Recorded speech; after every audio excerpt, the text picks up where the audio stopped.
Bismillahirrahmanirrahim. Assalamualaikum warahmatullahi wabarakatuh. Alhamdulillah wassalatu wassalamu ala Rasulillah wa ala alihi wa sahbihi wa man walah wa ba'd. Saudara-saudariku, semoga hari ini kita diberikan kekuatan, kesehatan dan ridha Allah Subhanahu wa taala dalam menjalani kehidupan sehingga semua bukan hanya berjalan lancar tapi juga diberkahi oleh Allah Subhanahu wa taala. Ciri aktivitas yang berkah itu muaranya manfaat. Lisan bertutur beraktivitas. Bagaimana lisan yang disukai oleh Allah. Maka kata-katanya melahirkan manfaat. Kata-katanya keluar baik. Kaki melangkah bila berkah. Itu melangkah ke tempat yang baik. Demikian karya-karya pun. Anda boleh jadi desainer. Desainnya disukai Allah enggak? Jangan sampai mendesain sesuatu yang Allah enggak suka. Dunianya dapat. Tapi bekal akhiratnya tereduksi di dalamnya. Demikian pekerjaan yang Anda lakukan. Kalau bisa, konsepnya kan sangat ideal. Quran surah kedua ayat 201. Wa minhum may yaqulu rabbana atina fid dunya hasanah wa fil akhirati hasanah. Jadi mengejar akhirat itu konsepnya bukan meninggalkan dunia. Justru mengkreasikan dunia sehingga dia punya value akhirat.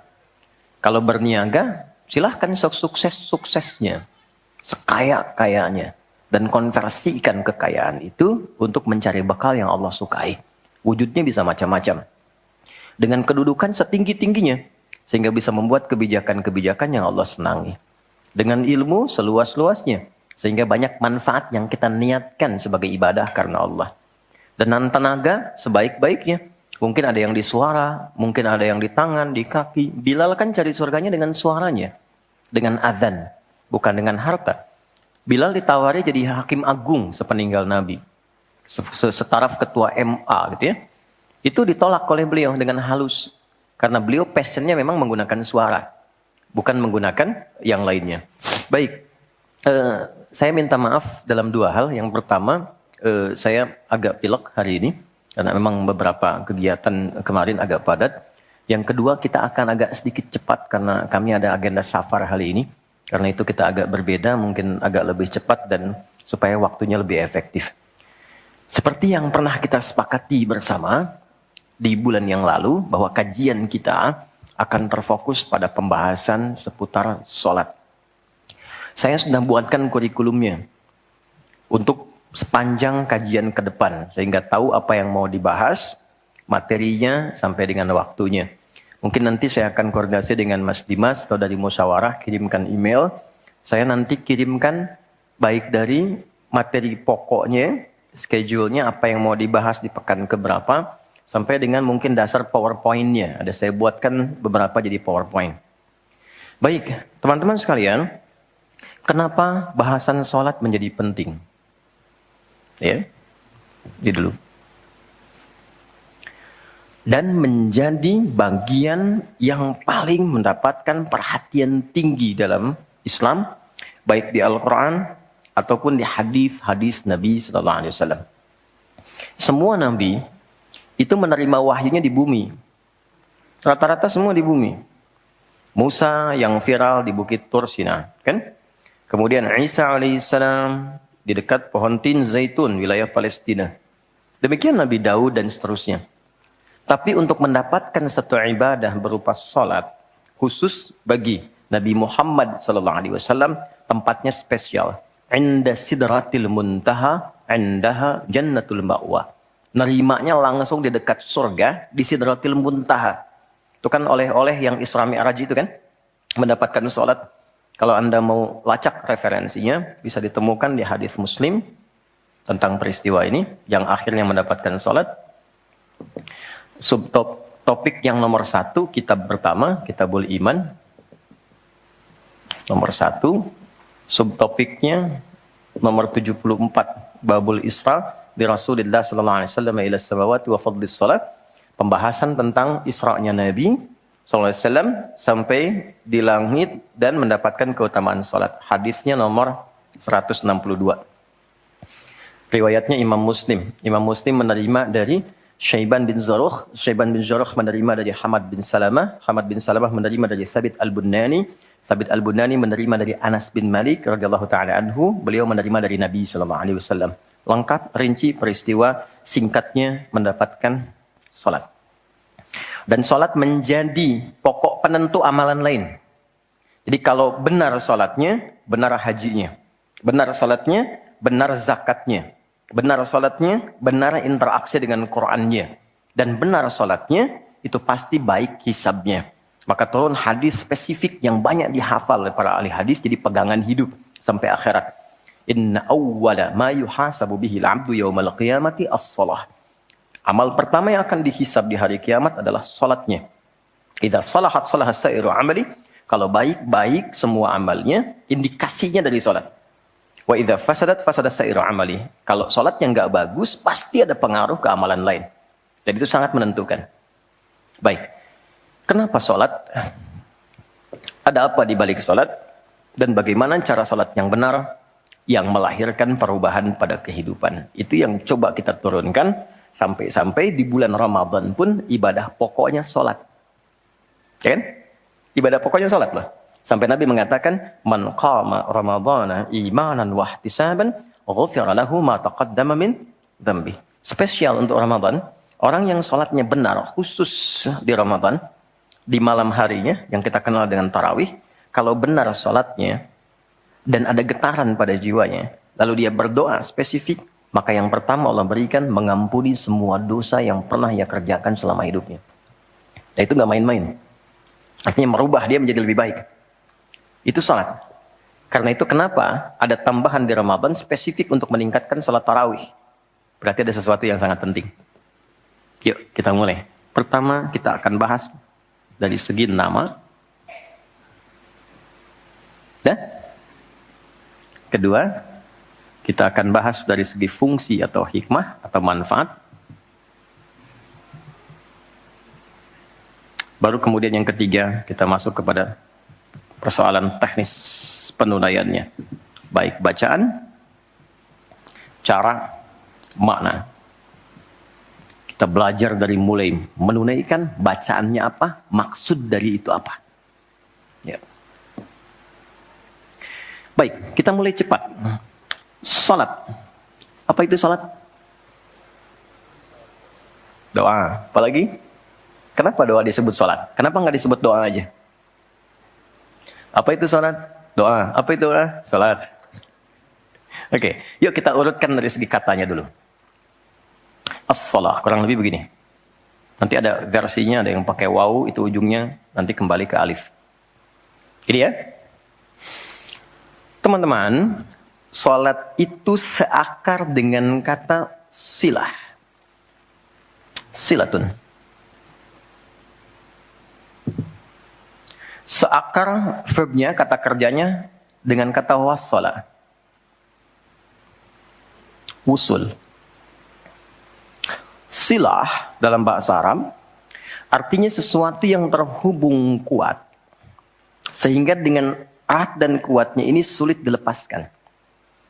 Pernah dengar silaturahmi? Ya kan? Kenapa disebut dengan silaturahmi? Karena ada hubungan perhatian kasih yang dalam sehingga dimanapun dia masih tersambung untuk memperhatikan.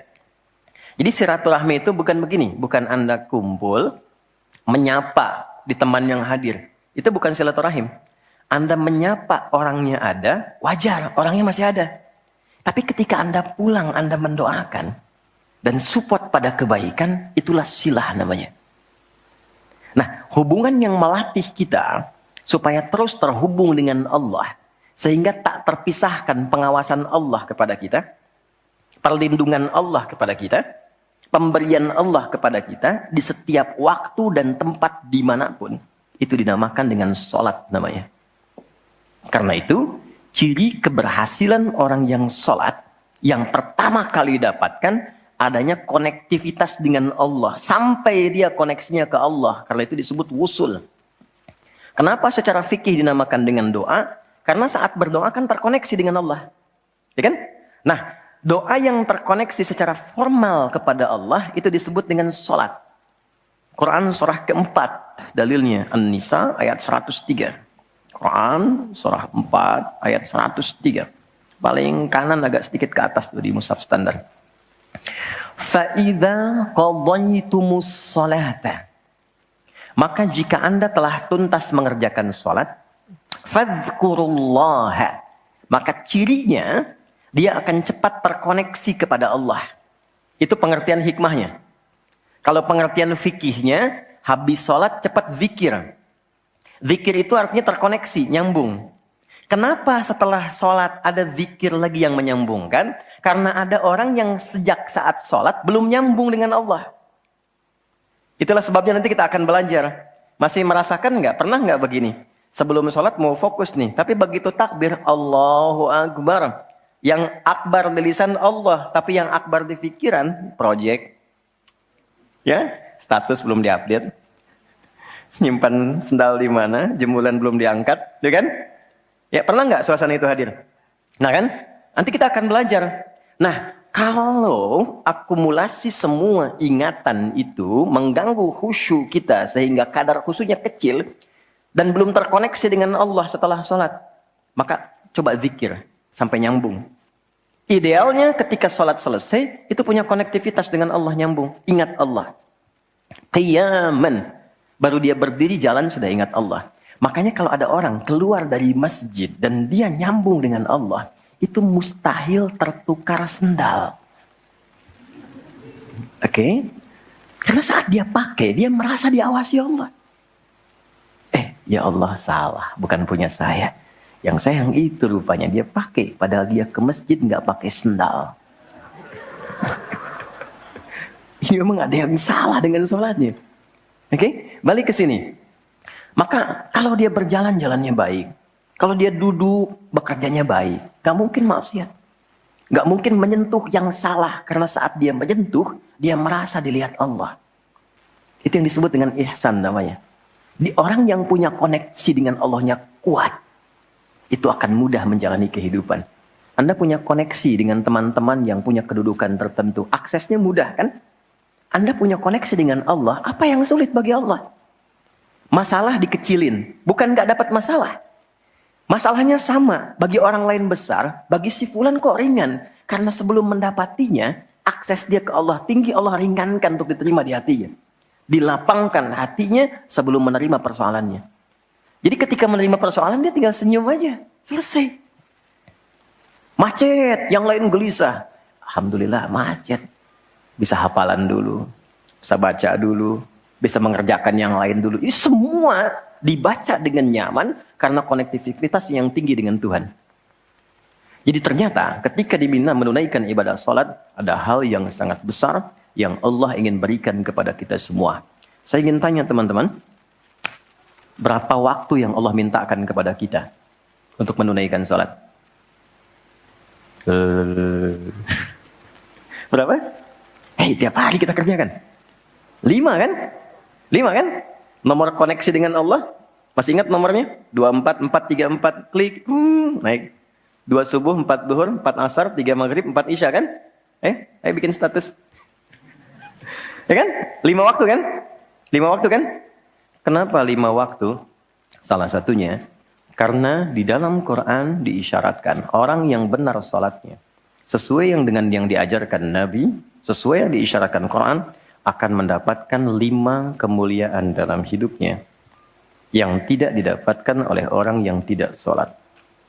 5 ini. Itu yang coba kita akan keluarkan. Itulah sebabnya kenapa sholat sangat ditekankan, kenapa sholat diwajibkan. Karena Allah mewajibkan kita mendapatkan semua kebahagiaan dan kesuksesan yang kita ingin raih dalam kehidupan. 5 ini. Yuk kita mulai. 1. Izinkan saya memulai dari sini supaya kita punya motivasi untuk menunaikan sholat. Jadi kalau nggak tahu yang 5 ini, cara pandangnya kepada sholat jadi beban. Baru aja zuhur, dasar lagi. Baru maghrib, udah isya lagi. Ya kan? Nah, ayo isya. Tadi kan udah maghrib. Kan? Pernah merasakan itu? Karena cara pandangnya menilai sholat sebagai beban. Padahal ketika Allah wajibkan, itu cara mewajibkannya bukan sebagai beban, sebagai motivasi yang mengantarkan pada keindahan. 1, kita cepat. Quran surah ke-20 di ayat yang ke-14. Tafsirnya Quran surah 13 ayat 28. Satu paket. Kita pakai Quran hadis aja ya, biar nggak bisa didebat. Oke, Quran surah ke-20 ayat 14. Innani anallahu la ilaha illa ana fa'budni wa aqimis salata lidzikri. Sayalah Allah, kata Allah. La ilaha illa ana. Gak ada Tuhan yang layak dipertuhankan kecuali saya. Ini kalau kita belajar ngaji tentang tauhid, ya, belajar mengaji tentang dasar keyakinan, akidah. Ini ayat yang paling real, yang paling mudah dipahami, yang paling kuat pengakuannya. Saya coba mengumpulkan koleksi beberapa kitab-kitab yang disucikan. Saya kumpulkan. Nggak ada satupun kecuali di Quran yang tegas mengatakan, Tuhannya langsung mengatakan. Tidak mewakili perwakilan. Sayalah Allah. Satu-satunya yang dipertuhankan, sembah saya. Coba di Quran. Kita simpan ini dalam bab tauhid. Sekarang kita teruskan. Bagaimana cara menyembahmu ya Allah? Fa'budni wa aqimis sholata lidzikri. Tunaikan sholat. Ya, sebagai pembuktian penyembahan kepadaku. Lidzikri. Untuk mengoneksikan dirimu denganku. Satu, sholat adalah pembuktian sebagai hamba. Pembuktian iman. Pelan-pelan. Yang pertama, teman-teman sekalian, ketika Allah menerangkan fungsi salat yang pertama untuk membangun konektivitas yang kuat dengan Allah, itu ternyata dasarnya bukan materi, bukan kedudukan, tapi penghambaan. Supaya engkau membuktikan diri engkau itu hambaku, sembahku, lewat salat. Jadi kalau ada orang yang mengatakan, Tuhanmu siapa? Allah, tapi dia nggak mau sholat, itu kata Nabi, belum sempurna kebertuhanannya kepada Allah. Ya, al-farqu bainal mu'min wal kafir, tarku sholat, kata Nabi. Perbedaan orang yang mengaku beriman dengan yang belum beriman, dilihat dari sholatnya. Jadi kalau dia sudah menunaikan sholat, itu pembuktian keimanannya kepada Allah, kebertuhanannya. Jadi kalau ada orang mengaku muslim, dia belum menunaikan sholat, maka dipertanyakan keimanannya. Karena itulah kemudian kata sholat disebut juga di Al-Quran dengan kata iman. Buka Quran surah kedua ayat 143. Lihat di pertengahan. Wa ma kana Allahu liyudhi'a imanakum. Jika ada hamba siapapun menunaikan sholat, aku nggak akan sia-siakan sholat yang dilakukan dengan imannya itu. Maksudnya apa? Akan dibalas, diberikan perhatian sesuai dengan kadar sholatnya. Disebut dengan iman. Dan yang paling dahsyat, ketika seseorang sholat menghamba, kan gerakannya ruku, sujud, menghamba kan? Maka naik statusnya dari sekedar manusia biasa menjadi abdun. Teman-teman, ini rahasia besarnya. Perintahnya, fa'budni, yang kita baca, iyyaka na'budu, asal katanya dari kata abada, orangnya abdun. Jamannya ibad. Dan tidak pernah disebutkan dalam Quran kata abdun kecuali untuk mengangkat derajat hamba di hadapan Allah. Contoh. Nabi Muhammad ketika peristiwa Isra dan Mi'raj dipanggilnya dengan nama apa? Quran surah 17 ayat 1. Subhanalladzi asra bi'abdihi. Tidak disebut nabi, tidak disebut rasul, tapi abdun. Nabi Sulaiman ketika diberikan kekuasaan besar, punya kedudukan yang hebat sampai menundukkan awan. Ya, sebelum Songgohan punya awan kinton, Nabi Sulaiman sudah punya duluan. Suzuki Yatanabe tahun 96 kan, bikin komiknya. Saya nggak terlalu baca itu atau tonton, tapi saya tahu. Itu awan ditundukkan, angin bolak-balik. Ketika mendapatkan kedudukan itu, sifat yang disebutkan abdun, bukan nabi, bukan rasul. Quran surah 38 ayat 30. Wa wahabna li Dawud Sulaiman ni'mal abdu. Oke, Nabi Zakaria alaihissalam ketika akan diangkat statusnya dari suami menjadi ayah dan sudah berharap tinggi, dikabulkan, naik status, diberikan anugerah, disebutnya dengan abdun. Quran surah 19 di ayat yang kedua. dzikra rahmati rabbika abdahu Zakaria. Nabi Nuh diangkat status memimpin kelompok generasi manusia setelah Nabi Adam. Naik ke kapal, jadi pemimpin besar. Begitu diangkat, yang disebut statusnya abdun. Quran surah 17 ayat 3. Innahu kana abdan syakura. Kenapa disebutkan abdun? Abdun itu sifat penghambaan.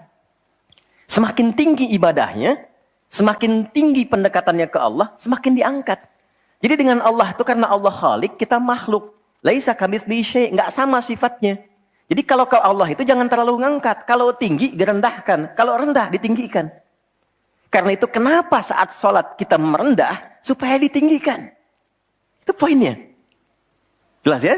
Itulah sebabnya kenapa Nabi dijamin surga, turun surah Al-Kautsar itu. Satu-satunya Nabi yang sebelum wafat turun surganya. Rasulullah. Dengan turunnya surah Al-Kautsar. Kenapa? Salah satunya karena ibadahnya. Coba lihat. Kesaksian Sayyidah Aisyah itu di Al-Bukhari nomor hadis 1147. Kedatangan tabi'in namanya Abu Salamah bin Abdurrahman. Tanya bagaimana sholat malamnya Nabi. Kata Sayyidah Aisyah, jangan ditanya panjang dan khusyuknya. Panjang dan bagusnya. Beliau memang sholatnya 4 rakaat di awal. Tapi jangan tanya panjang dan bagusnya. Beberapa sahabat dulu pernah pengen tahu, penasaran. Diikuti sholat di belakang Nabi. Ternyata rakaat pertamanya. Dikira Al-Baqarah 100 ayat. Akan ruku. Ternyata disambungkan ke 286 ayat sampai selesai. Dikira setelah selesai akan ruku. Ternyata Alif Lam Mim lagi. Ali Imran sampai selesai. 200 ayat. Dikira ternyata setelah La'alakum Tuflihun 200 ayat Ali Imran akan ruku. Nyambung An-Nisa 176 ayat. Baru kemudian ruku setelah 5 juz 4 halaman. Ruku. Besoknya orang-orang ini nggak ikutan lagi. Udah. Lain memang levelnya. Salam. Tersentuh kaki Nabi itu dengan tangan Sayyidah Aisyah. Ini menunjukkan sederhana kehidupannya. Bayangkan kan, suami sholat, istri tidur, nyentuh bagian kaki. Kira-kira tidurnya alasnya di mana tuh? Nabi besar loh, ahli surga, hebat, pemimpin besar. Kehidupan demikian. Tapi kalau sedang beramal, kaya. Sodakoh, kaya. Sholat, kaya. Kakinya bengkak. Kata Sayyidah Aisyah, kenapa begini ya Rasulullah? Alam takun madmuna, alam takun ma'sumah. Engkau kan dijamin surga, surahnya sudah turun. Engkau dijaga dari kesalahan maksum. Jawabannya ringan sekali. Afala akunu abdan syakura abdun. Apa enggak boleh aku menjadi hamba yang bersyukur? Ternyata syukur itu kalau dulu para nabi itu pakai ibadah. Jadi kalau dapat nikmat nih teman-teman, ini rahasia hari ini ya. Di antara kita saja ya. Sekarang saya enggak bagi di yang lain nih, cuma di sini nih. Ya. Para nabi itu. Kalau mereka dapat nikmat apapun, itu yang dilakukan syukur. Dan syukurnya lewat ibadah. Contoh, biasa kan suka hadir ulang tahun ya. Masuk ulang tahun kesekian. Nabi tiba-tiba hari Senin puasa. Ditanya oleh sahabat, ya Rasulullah kenapa puasa? Kata Nabi, ini hari lahirku. Jadi mensyukuri nikmat kelahiran dari waktu yang telah berjalan, itu pakai ibadah. Begitu dapat anugerah surga, turun Al-Kautsar, malah diminta ibadah oleh Allah. Inna a'tainakal. Setelah itu apa? Fasholli li rabbika. Tingkatkan sholat, tambahkan amal lewat harta. Jadi jaminan surga itu bukan menghentikan amal soleh. Anda sukses dengan pekerjaan, bukan berarti menjadikan hubungan Anda terputus dengan Allah. Yang paling aneh kan Allah udah ngasih rezeki banyak, kok dipakai maksiat hasilnya? Allah kasih Anda minta, Allah kasih. Tapi begitu dikasih, kenapa dipakai untuk mabuk? Kenapa dipakai untuk maksiat? Kenapa dipakai untuk membeli sesuatu yang Allah nggak sukai? Kan ada perjuangan mendapatkan itu. Makanya dibalik caranya. Ketika Anda menghamba, menunduk, Allah mengangkat. Tapi kalau Anda mengangkat, Allah turunkan serendah-rendahnya.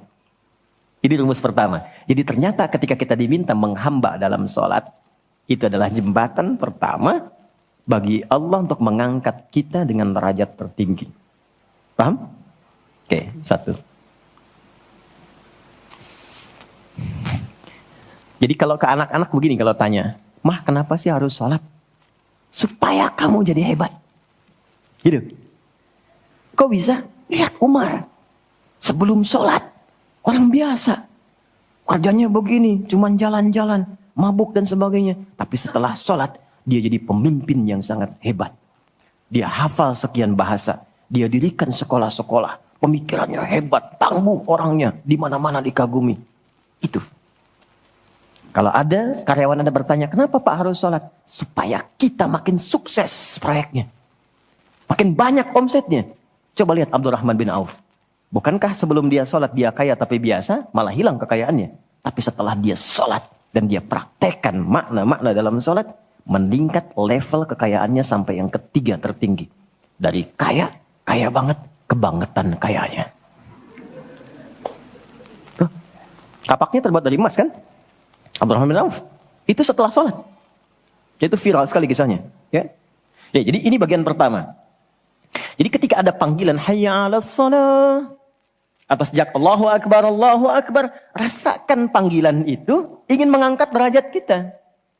Jadi kalau panggilan sholat itu dipahami sebagai hanya tuntutan ibadah, nanti jadi beban. Allahu Akbar, masih ngantuk ya Allah. Tapi ketika Anda sudah merencanakan, kan malamnya kita bikin kurikulum, kan kegiatan kita tuh nyambung. Malamnya istighfar, menyiapkan kurikulum untuk besok. Istighfar itu mengoreksi yang belum bagus apa hari sebelumnya. Katanya pengen ke surga, surganya Firdaus, tapi sholatnya masih bolong-bolong. Baca Quran belum maksimal, sedekah belum ada. Kita koreksi besok terencanakan. Saya pengen sholat di tempat ini. Besoknya saya akan misalnya mengerjakan ini, capaiannya ini. Bikin kurikulum A sampai Z. Begitu kita bangun tidur, dipanggil. Allahu Akbar. Yang kita siapkan itu tadi, rencana. Dibawa menghadap Allah, minta kemudahan. Minta perlindungan, minta pengangkatan. Makanya kenapa sholatnya disebut subuh dari kata asbah. Sesuatu yang sudah siap dengan rencana. Wasubhi idza tanaffas. Quran surah 81 ayat 18. Di orang Islam itu bangun dari tidur, dia sudah punya rencana yang mau dia siapkan ke depan apa.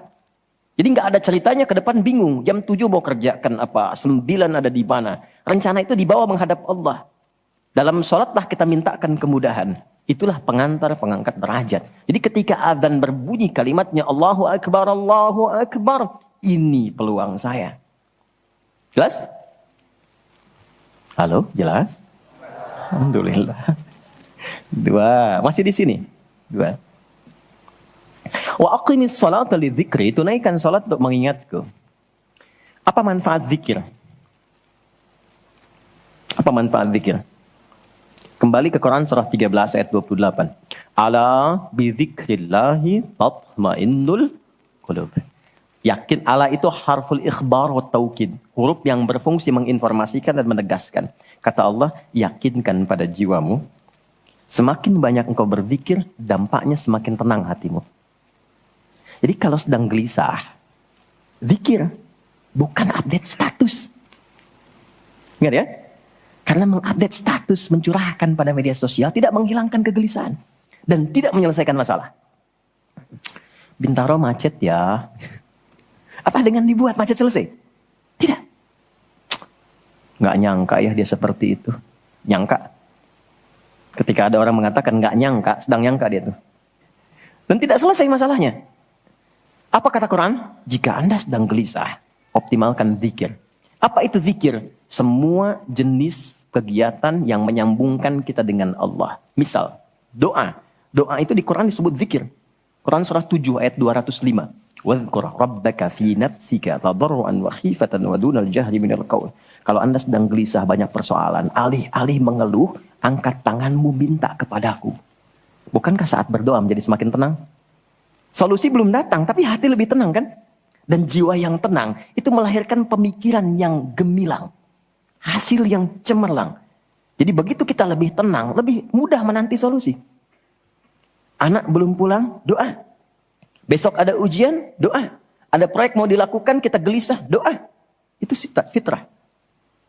Quran itu disebut zikir. Quran surah ke-15, ayat 9. Inna nahnu nazzalna dzikra wa inna lahu lahafidhun.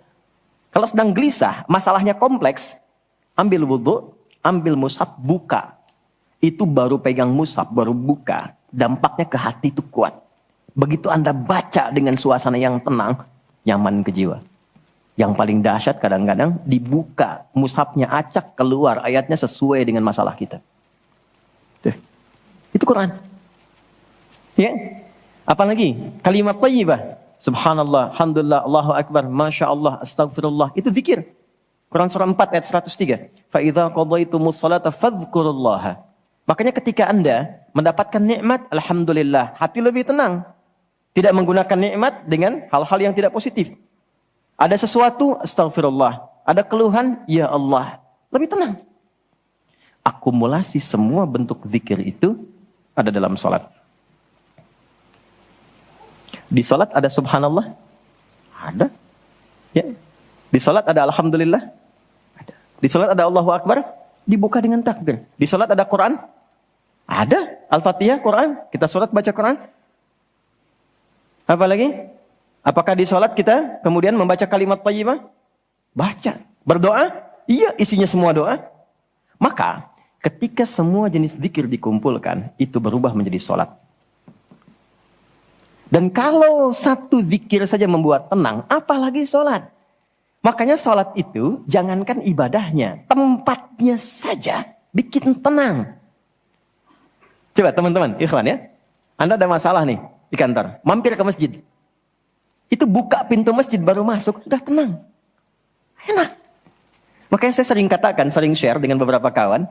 Anda kalau sedang kerja, coba pulangnya jangan langsung ke rumah. Mampir ke masjid dulu. Yang terdekat ya dengan rumah. Yang terdekat. Mampir ke masjid, sholat 2 rakaat. Di situ sampaikan, ya Allah, aku telah berikhtiar seperti apa yang telah engkau perintahkan. Dan aku bertawakal akan rezeki yang telah engkau tetapkan. Itu begitu Anda selesai berdoa pulang, yang dibawa ke rumah aura masjid bukan aura kantor. Dan istri anak-anak di rumah mendapatkan ketenangan yang sempurna. Jadi nerima antum itu nerima dalam keadaan yang penuh dengan ketenangan. Jadi ketika menyambut anak, ayah, papa, papi, buya, antumnya tuh udah enak nerimanya. Coba kalau nggak percaya, rasakan itu. Ke masjid tuh beda. Dibanding rumah sendiri, rumah Allah lebih tenang kan? Itu baru tempatnya. Dan puncaknya Ka'bah. Yang menjadi kiblat. Itu ada di Quran, surah kedua, ayat 125. Wa idh ja'alnal baita mathabatan linnasi wa amna. Dan pelajari, pahami, renungi. Ketika aku tetapkan dengan keagunganku, Ka'bah pusat ibadah yang menenangkan. Sebanyak apapun Anda punya kesulitan, depan Ka'bah itu ngalir air mata, tenang aja. Gitu. Pancarannya masjid. Ya. Masya Allah ya. Nah, amalannya sholat. Jadi ambil suasana itu, bawa ke dalam diri kita untuk menghasilkan apa yang kita harapkan. Yang kedua, intinya kalau sedang tidak tenang, gelisah, ada persoalan, atau bahkan ya, untuk menentukan satu urusan. Kalau Anda bingung, merasa ada saingan yang tidak sehat, merasa ada orang-orang yang mungkin mengganggu, lakukan sholat sebelum berangkat. Tahu Imam Al-Bukhari ya? Beliau menulis Sahih Al-Bukhari kan? Itu sebelum menulis setiap satu hadis, sholat 2 rakaat. Kalau tenang, baru dituliskan. Tidak tenang, beliau sholat kembali. Ditulis di Masjidil Haram, diselesaikan di Masjid Nabawi. Itulah sholat. Makanya semua nabi yang pernah bertugas di bumi, itu sholat. Dan kita yang paling sempurna caranya. Nabi Isa, Yesus, sholat. Quran surah 19, ayat 31. Sampai 33-nya. Wa ausani bis sholah. Allah mewasiatkan padaku untuk sholat. Nabi Zakaria, sholat. Quran surah ketiga, ayat 39.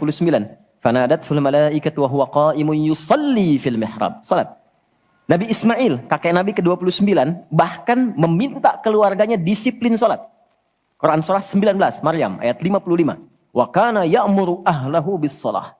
Jadi kalau kita urutkan dari awal sampai ke Nabi Muhammad SAW, atau kita tarik mundur dari Nabi Muhammad ke Nabi Adam alaihissalam, tidak ada satupun Nabi yang bertugas di bumi kecuali mereka salat.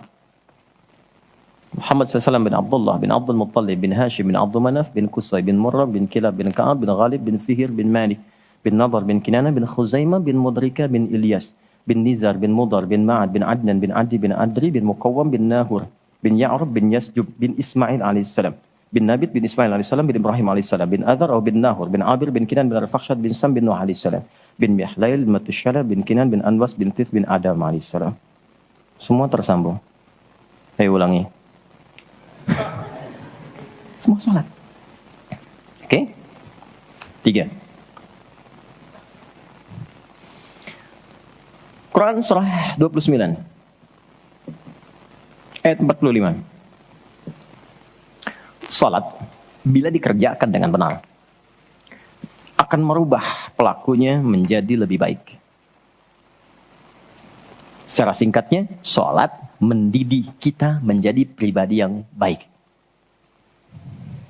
Nah, sumber keburukan itu yang menjadi lawan dari baik itu ada 2. Jadi kalau ada orang yang tidak baik, anak yang kurang baik, ayah yang kurang baik, ibu yang kurang baik, itu artinya ada satu dari 2 ini yang melekat pada dirinya. 1 disebut dengan fahsya.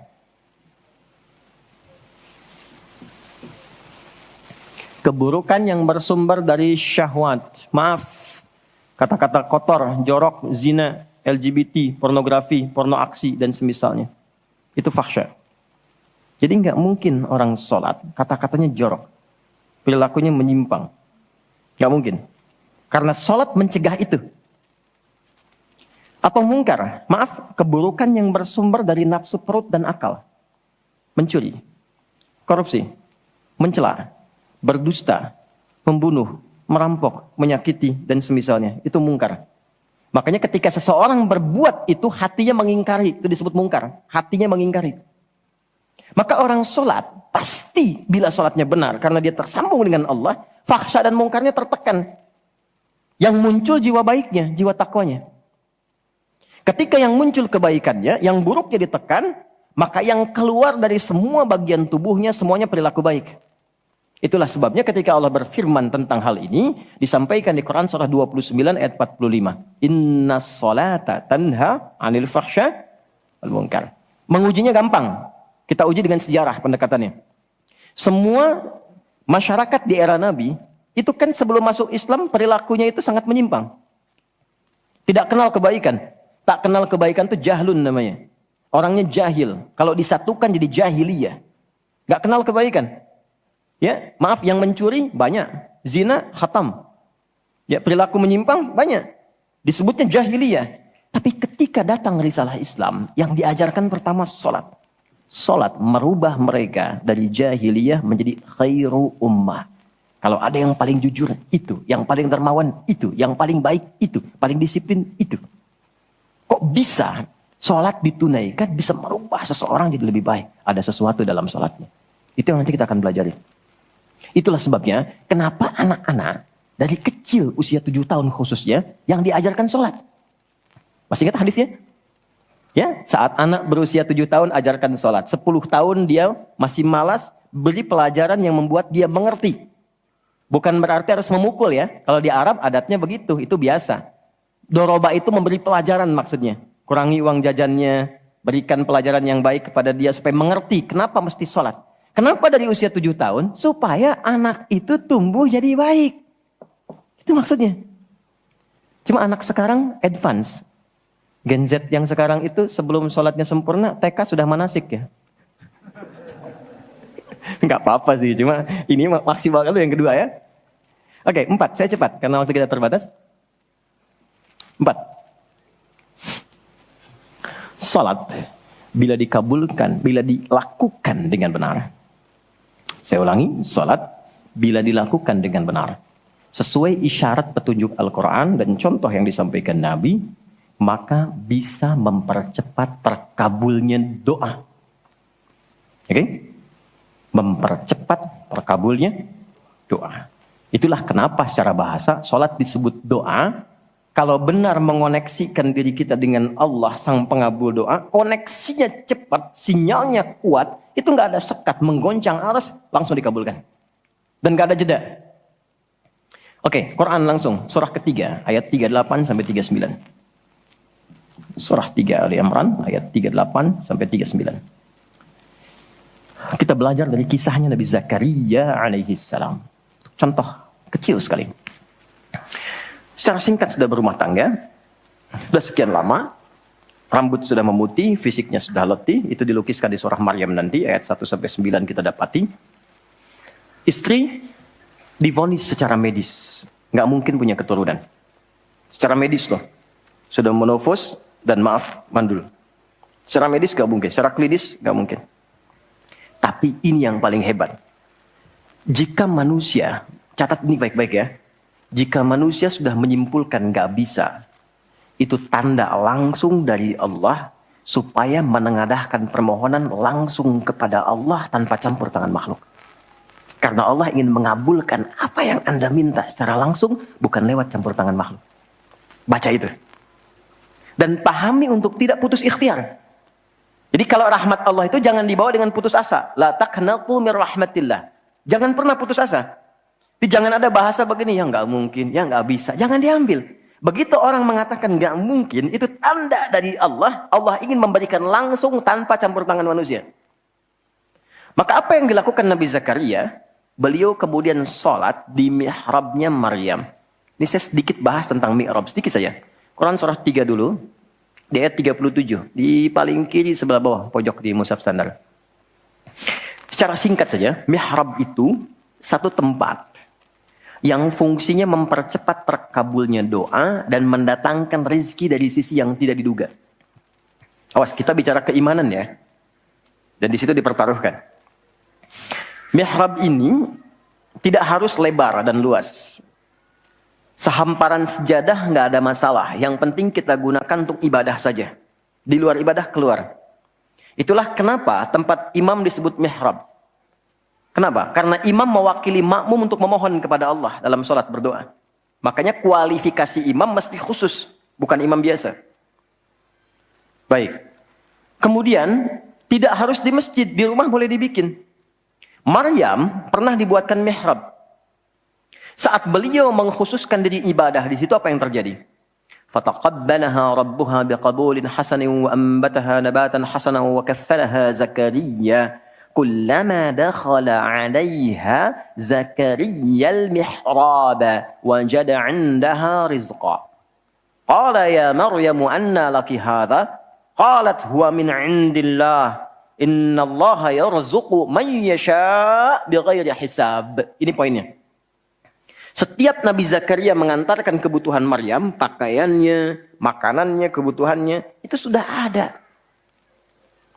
Dan ingat, status Nabi Zakaria itu Nabi loh. Beliau tahu itu pasti dari Allah. Tapi ingin dikonfirmasi apakah pendidikan beliau selama ini sudah meresap pada jiwanya atau belum. Ditanya, Maryam dari mana semua ini? Maka beliau jawab, Maryam jawab, huwa min indillah. Paman, ini semua dari Allah. Baik ya? Allah memberikan apapun yang ia kehendaki tanpa batas pada siapa yang diingini. Maka ini dibaca oleh Nabi Zakaria. Mayyasha itu. Jadi kalau ada di Quran diksi mayyasha, jangan simpulkan ini untuk dia saja. Maksudnya, jadi seperti dia, maka Allah akan berikan seperti Allah berikan kepada dia. Maka Nabi Zakaria kemudian sholat di mihrabnya Maryam itu. Minta sesuatu yang selama ini kata orang terbatas. Apa yang dilakukan? Sholat.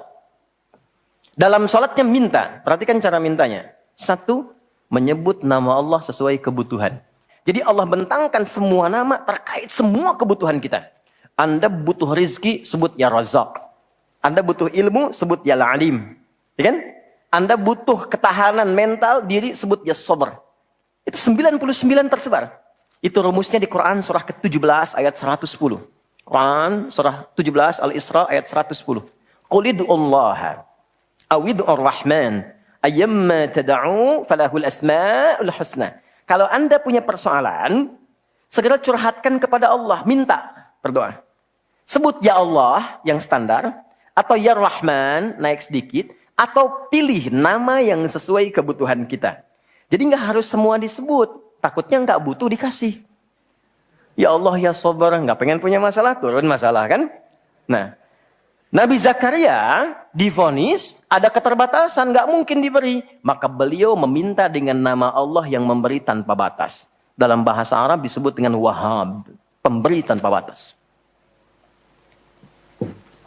Kalau dialihkan jadi bentuk permintaan, fi'lil amri lit talab, bukan perintah di sini tapi untuk meminta, maka rubah kalimatnya jadi hab. Kalau untuk pribadi, habli. Untuk komunal banyakan hablana. Karena ini kasusnya pribadi, maka di ayat 38 beliau meminta, hunalika di mihrabnya Maryam, da'a Zakaria rabbah. Berdoalah Nabi Zakaria kepada Allah Rabbnya. Perhatikan, qala rabbi habli min ladunka dzurriyyatan thayyibah innaka sami'ud du'a. Ini fikih doa yang penting dipelajari. Ya Allah, ini kalau terjemah bebasnya begini. Mereka mengatakan, aku nggak mungkin punya keturunan. Maka aku memohon darimu saja yang tidak punya batas dalam pemberian. Mereka katakan aku nggak mungkin. Aku memohon kepadamu yang tidak punya batas dalam pemberian. Innaka sami'ud du'a, sungguh engkau pasti mendengar doaku. Kalau kepada yang maha mendengar tidak terkabul juga, kepada siapa lagi aku mesti memohon?